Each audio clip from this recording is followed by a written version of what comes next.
बारिश में एक कमरे का ससुराल। आज तो कितनी करारी धूप हुई है। अगर ऐसे ही धूप बनी रही तो 1-2 घंटे में गेहूं एकदम सूख जाएंगे। फिर शाम को पिसवाने के लिए चक्की में दे दूंगी। तभी एकदम से मौसम बिगड़ जाता है और आसमान में काले काले बादल छाने के साथ बारिश होने लगती है, जिसे देखकर बूढ़ी पार्वती चिंता जताते हुए बोलती है, अरे नहीं, राम जी को भी अभी ही आफत लगानी थी। गौरी बेटी जल्दी से आकर गेहूं उठवा, वरना सारे गीले हो जाएंगे। लाइए माँ जी, मैं उठाती हूँ। अरे बहू, तू किस लिए आ गई? तेरा बच्चा होने वाला और मानसून के मौसम की पहली बारिश है, भीग जाएगी। सविता का ससुराल एक कमरे में ही सिमटा हुआ था, जिसमें खाना पीना, बनाना, सोना, सब कुछ एक ही कमरे में करने में उसे दिक्कत आती थी। अरे क्या बात है, आज तो आप दोनों बाप बेटे बड़ी जल्दी आ गए। बहू, आज तो पूरा परिवार घर में है, टाइम से रोटी पानी बना ले। जी माँ जी। बहू चूल्हे पर खाना बनाने लगती है, जिससे कमरे में धुआं धुआं मच जाता है। ऊपर से बारिश भी एकदम जोरम जोर होने लगती है, जिसके चलते छत भी टपकने लगती है। सबकी नजर कमरे की टपकती छत पर लग जाती है। हे राम, बस यही दिन देखना बाकी रह गया था।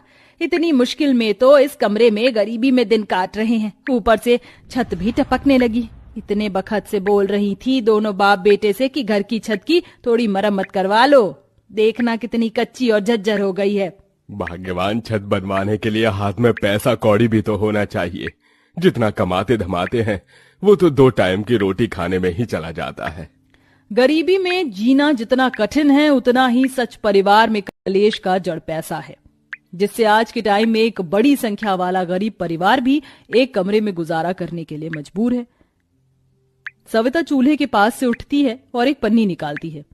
माँ जी, बाबूजी, आप लोग शांत हो जाइए, और रही बात टपकती छत की, तो ये भी रुक जाएगा। गौरी, मेरे संग आओ। दोनों ननद भाभी बारिश में भीगते हुए पन्नी लगाती हैं, जिससे कमरे की छत का टपकना बंद हो जाता है।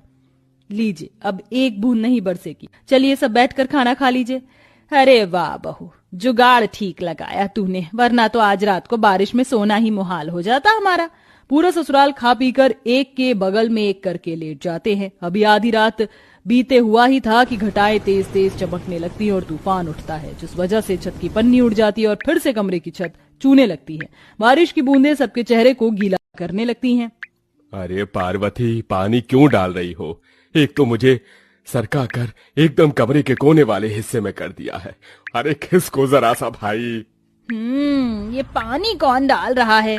बारिश इतनी तेज थी कि कमरे के कमजोर खिड़की दरवाजे आपस में तूफान से टकरा टकरा कर छींटे अंदर ला रहे थे, जहां हाथ पांव सिकोड़ कर सो रही बहू गीली हो जाती है। हे भगवान, ये पानी कहाँ से आ रहा है? अरे नहीं, लगता है छत पर की पन्नी उड़ गई है। सासू माँ, ससुर जी, पवन जी, ननद जी, सब लोग उठ जाइए, कमरे में पानी भर रहा है। नींद में जूझते हुए ससुराल वाले उठकर कमरे के कोने में खड़े हो जाते हैं। मम्मी मम्मी, मुझे इतनी जल्दी क्यों उठा दिया? अभी तो रात है, सुबह भी नहीं हुई। हम गरीबों की जिंदगी में सुख का सवेरा तो लिखा ही नहीं है, शायद बस दुख ही लिखा है। तभी तो कभी जाड़े में ठिठुरते हैं तो कभी गर्मी का कहर झेलते, और अब ये निगोड़ी बरसात। कहते कहते पार्वती भावुक हो जाती है। कई घंटे तक पूरा परिवार कमरे के एक कोने में सर छिपाए खड़ा रहता है और बहू बाल्टी बाल्टी करके पानी को बाहर फेंकने लगती है। ये लीजिए आप लोग, इस कोने में ये बोरी बिछाकर बैठ जाइए, मैं थोड़ी देर में जमीन सुखा दूंगी।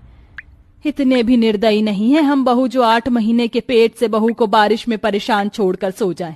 ये दौर तो तेरे लिए वैसे भी इतना नाजुक है।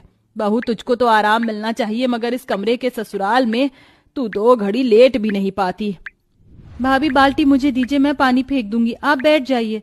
लेकिन सविता नहीं मानती। तीनों सास बहू ननद रात भर कमरे में से बारिश का पानी बाहर निकाल निकाल कर फेंकती हैं, और सबकी सोती हुई आंखें बस बारिश के थमने का इंतजार कर रही थी। और यूं ही रात कट जाती है। तभी कहीं सुबह जाकर बारिश बंद होती है और फिर सब बिना बिछौने के ही जमीन में फैल जाते हैं। अरे अब उठ भी जाओ, दोनों बाप बेटे, काम धंधे पर नहीं जाना क्या? जाना है माँ। हे भगवान, कितनी देर हो गई, हमको तो बोरियां उतारनी थी। दोनों बाप बेटे हांफते भागते हुए राशन के गोदाम में पहुंच जाते हैं। तब तक ट्रक जा चुकी थी, जहां उनका मालिक चौधरी मलमल का कुर्ता पहने पैर पर पैर चढ़ाकर पकौड़े ठूस रहा था।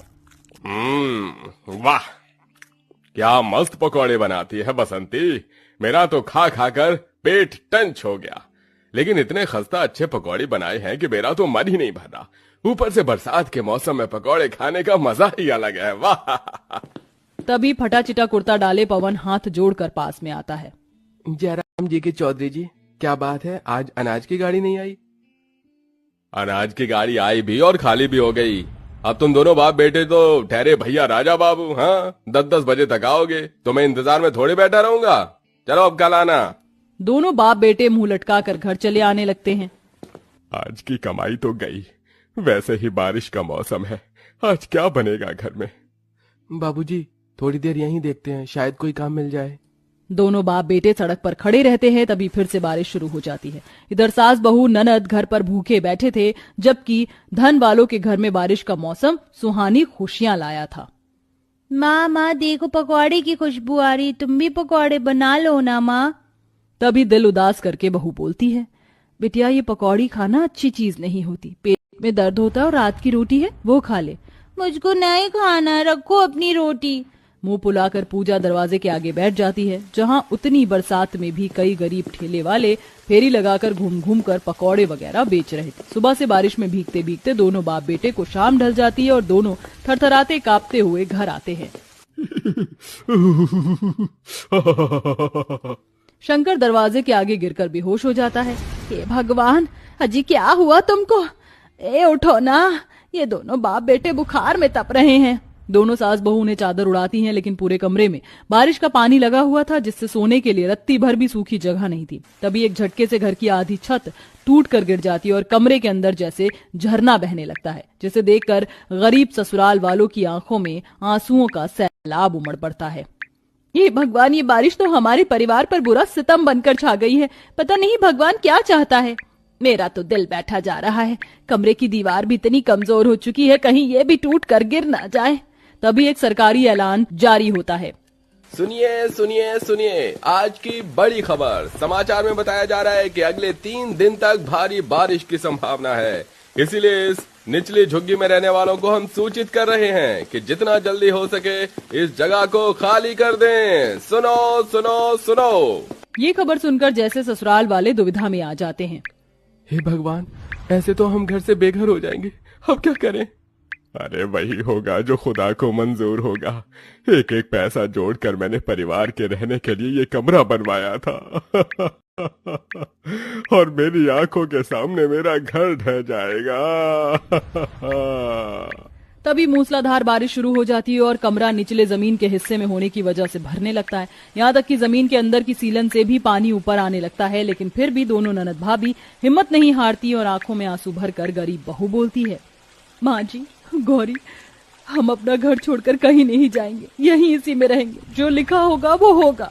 नहीं बहू, इस एक कमरे को बचाने के लिए हम अपनी लाखों की जान दांव पर नहीं लगा सकते। चलो जल्दी जल्दी सामान बांधो। पूरा परिवार सामान बांधने लगता है। तभी पानी कमरे के आधे हिस्से तक भरने लगता है और दीवार में दरार आने लगती है। ये सारा सामान छोड़िए, सब कोई जल्दी जल्दी बाहर निकलते हैं। देखिए कमरे की दीवार भी टूट रही है।